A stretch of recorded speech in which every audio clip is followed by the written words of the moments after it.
पहला फाउंडेशन पढ़िए, बढ़िया से पढ़िए फाउंडेशन। हो सके जो एनसीईआरटी की बुक वगैरह आती है उसको भी पढ़ा कीजिए। आपको लगता है कि हम मॉडर्न हिस्ट्री पढ़ रहे हैं, गांधी जी से है, तो गांधी जी के बारे में पढ़िए, बायोग्राफी उनका पढ़िए अच्छा से। वो हम लोगों को लगता है अरे इससे क्या लेना देना, ये पेपर में थोड़ी ना पूछता है। लेकिन आज का जो पेपर का पैटर्न है वो ये चेक करता है कि वाकई में आपको नॉलेज है या रटंतु विद्या है। रटंतु विद्या वो कभी नहीं पूछता। अभी जो एग्जाम में आता है वो एप्लीकेशन बेस्ड क्वेश्चन पूछता है। बोलेंगे एप्लीकेशन बेस्ड क्वेश्चन क्या होता है? तो जो हमारे दैनिक जीवन में जो घटनाएं घटित होती है, ठीक ना, वो पूछता है। पहले साइंस में पूछा करता था, पूछ देता था हल्का तत्व कौन सा है तो हल्का धातु कौन सा है, लेकिन अब वो नहीं पूछता है, उसका अनुप्रयोग पूछता है। इसी को बोलते हैं एप्लीकेशन, क्योंकि अब वो चेक करना चाहता है कि वाकई में औरों से ये हट के है कि नहीं है, क्या वाकई में इस एग्जाम लायक ये बच्चा है कि नहीं है। इसको जो हम चुन रहे हैं वो सही से सही में एक क्षेत्र में यदि उसको हम अलॉटमेंट करेंगे तो वाकई में हजारों लाखों को वो डील कर सकता है कि नहीं, ये वो अब चेक करना चाहता है।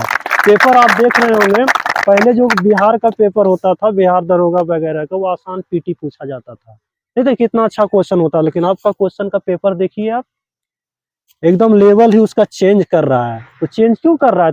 इसलिए चेंज कर रहा है क्योंकि उसको अच्छे बच्चे चाहिए। पहले जो मिलते थे रटा रटाया हुआ जाते थे, वही काम करते थे, वह चोरी चपाटी वाला काम करना है, कहीं से लूट लेना है पैसा।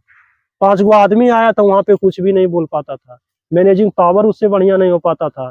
लेकिन जिसके पास बढ़िया नॉलेज हो, बढ़िया मैनेज करता है। अभी के दरोगा को आप देखिए, जितने सारे हैं अभी कंप्यूटर पे ही सारा काम कर लेता है, जो कि एक एसपी भी सही से नहीं कर पाता है। वो भी अचंभित रहता है इनके काम से। क्यों? क्योंकि ये बढ़िया से पढ़ के गए हैं, इनको बहुत सारा नॉलेज है। अभी बहुत सारे बीटेक के बच्चे आते हैं जो आर्ट्स में भी बहुत बढ़िया, जो कॉलेज से पढ़ के गए हैं अच्छा से डीप से, उनको नॉलेज है, तो वहाँ बढ़िया से वो हैंडल कर पाते हैं। तो इन तरीकों से पढ़ना है, घबराना नहीं है। एक बार में ऐसा नहीं कि बिहार पुलिस का अभी बहाली आया तो अरे यार हो जाता है तो बढ़िया है, नहीं हुआ तो लगता है कि अब कभी बहाली ही नहीं आएगा। तो ऐसे करके चलो जहाँ तहाँ होता है पढ़ लेते हैं, तो ऐसे में कोई फायदा नहीं है, पूरा उम्र आपका खत्म हो जाएगा। ऐसा हम नहीं कहते हैं कि वैसे पढ़ने से नौकरी नहीं होगी, लेकिन 100 बच्चा में 2-4 गो का होगा। सभी सोचेंगे कि हमारा सभी लोगों का उसी से नौकरी हो जाए, तो संभव नहीं है। एक बार यदि बेस आपका बन गया, उसके बाद दुनिया का कोई ताकत नहीं है कि आपको कोई हिला सके। उसके बाद आपको 2 घंटा भी टाइम मिलेगा तो आप आराम से पढ़ सकते हैं। ऐसा बात नहीं, हम भी ट्रैकमैन की नौकरी रेलवे में किए हैं, 12 घंटा ड्यूटी करते थे, टाइम नहीं मिलता था। लेकिन 2 घंटा भी मिलता था हमारे लिए 6 घंटा के बराबर था वो, क्योंकि हमारा बेस ही बहुत बढ़िया था, ठीक ना। तो बेस कहाँ से आता है? हमेशा टीचर पे हमेशा बोलते हैं आप लोग डिपेंडेंट नहीं रहिए। हम ये भी नहीं कहते मत पढ़िए, पढ़िए उनसे, क्योंकि उसके बिना भी हम लोगों का नहीं काम चलेगा। उनसे आप पढ़िए, लेकिन उसके अलावा बुक को रीडिंग दीजिए। नहीं भी समझ में आए तो उसको रीडिंग देना है, ठीक ना। कुछ कुछ अपने देखिए और आपको लगे कि ये बढ़िया चीज है तो उसको लिखने की कोशिश कीजिए। एग्जाम में जो पेपर सॉल्व किया जाता है वो 3-4 तरीके से सॉल्व किया जाता है। एक जो डायरेक्ट आपको याद है वो तो ऑप्शन टिक कर देते हैं आप। एक जो क्या करते हैं, बोलते हैं ऑप्शन एलिमिनेशन मेथड, जिसको बोलते हैं ऑप्शन छांट दो। ये कब आपको छांटने के लिए दिमाग आएगा? जब आप बढ़िया से पढ़े रहेंगे, तब क्वेश्चन पढ़ेंगे, और क्वेश्चन पढ़ने के बाद जब ऑप्शन पढ़ेंगे तो आपको लगेगा कि इस क्वेश्चन से ये ऑप्शन का कोई नाता ही नहीं है कि नहीं। मान लीजिए कि आपके घर के पास 4 आदमी का घर हो और आपसे पूछ दे 2 किलोमीटर दूर वाले व्यक्ति का, तो ये कब आप बना पाएंगे या बता पाएंगे? जब पता होगा तब तो। जब पता ही नहीं रहेगा तो लगेगा कि हाँ मार दो, रमेशों का घर हमारे घर के बगल में है तो मार देते हैं। इसको बोलते हैं तुक्का। सही हो गया तो सही, नहीं सही हुआ तो गलत। और दूसरे बात, एक तुक्का भी मारते हैं। तुक्का भी कब काम करता है? जब बढ़िया से आप पढ़े होते हैं तो, ठीक ना। लगता है कि नहीं यार, ये 4 ऑप्शन में 2 ऑप्शन का तो कोई नाता ही नहीं है इसका, ठीक ना। बचा 2 ऑप्शन। अब 2 ऑप्शन में लग रहा है कि दिमाग मेरा ये कह रहा है ये होगा। 10 क्वेश्चन में आपका कम से कम 4 से 5 क्वेश्चन सही होता है। और ये तभी होता है जब आप पढ़ते हैं बढ़िया से बेसिक से। तब बेसिक हमेशा पढ़ा कीजिए। इसमें दरोगा की तैयारी कितने लोग करते हैं? कोई मेरिट में छठे हैं पिछला बार? कोई नहीं।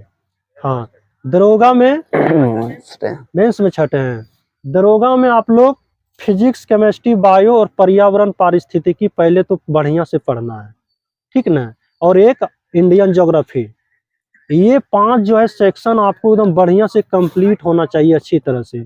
क्योंकि जो अभी सेक्शन जो पूछा जा रहा है यही सबसे। अब ज्योग्राफी से क्वेश्चन क्यों आता है, तो जितने सारे अभी जलवायु परिवर्तन वगैरह हो रहा है, यही वजह है कि उससे क्वेश्चन उठाया जाता है। हिस्ट्री से उसको क्या लेना देना है, हमको तो ये बताना है नए पीढ़ी को कि कैसे हम जलवायु परिवर्तन में सुधार ला सके, कैसे हम कार्बन डाइऑक्साइड गैस की मात्रा वायुमंडल में उसको कम कर सके, जिससे हमारा पॉल्यूशन रुक सके।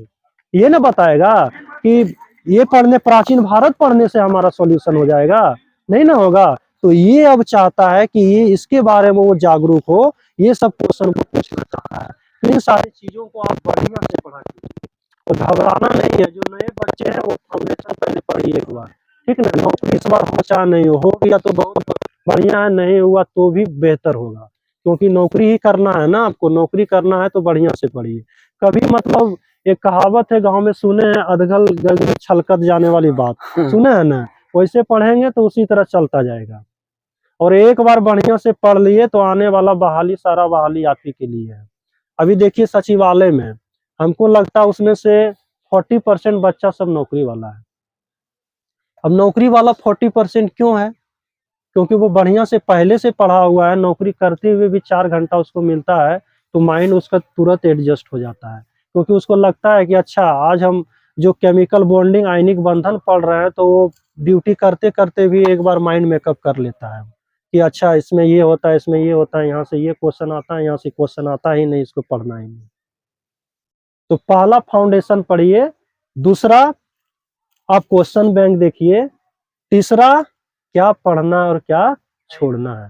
तो ये पहले क्वेश्चन बैंक और फाउंडेशन, ये दोनों के बाद ही ये सोचना है क्या पढ़ना है क्या छोड़ना है। इतना आप लोग जरूर काम किया कीजिए। क्वेश्चन बैंक तो पढ़ना ही पढ़ना है। हम लोग क्या करते हैं, बहुत सारे हम देखते हैं लड़के लोग को, ये प्रैक्टिस सेट ले आते हैं, उसके बाद अपना पढ़ाई शुरू कर देते हैं।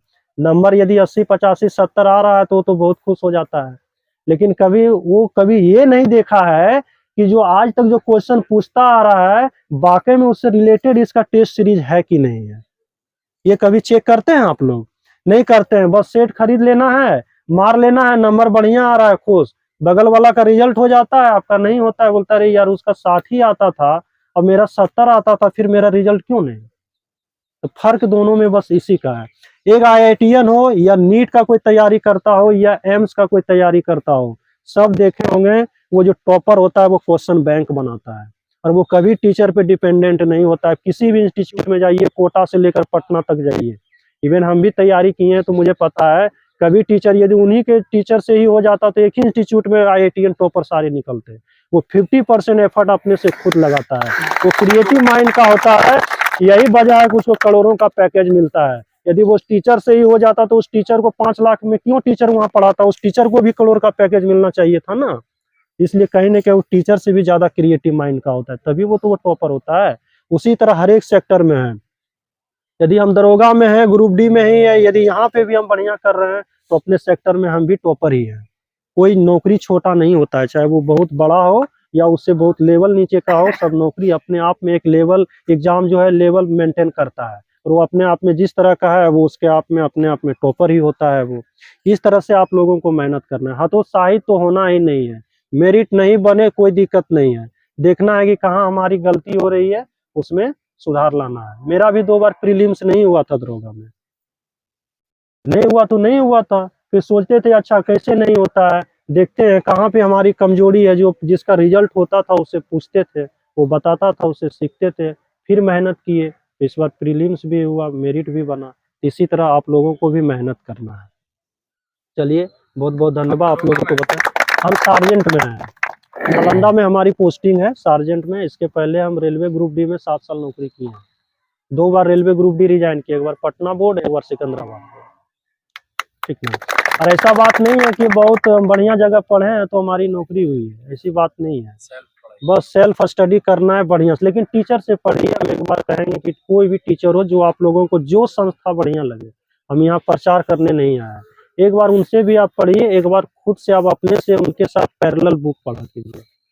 बुक पढ़ने से नॉलेज एक अलग तरह का होता है, ठीक ना। करंट आप लोग पढ़ने पढ़िए, करंट के साथ स्टैटिक पढ़िए। बार बार यहाँ आते हैं तो बार बार आप लोगों को बोलते हैं कि करंट के साथ स्टैटिक पढ़िए। अब करंट के साथ स्टैटिक क्या होता है, अब किसी राज्य का राज्यपाल चेंज होता है तो राज्यपाल करंट हो गया उस व्यक्ति का नाम, अब उससे जितना अनुच्छेद आता है वो उसको पढ़िए आप।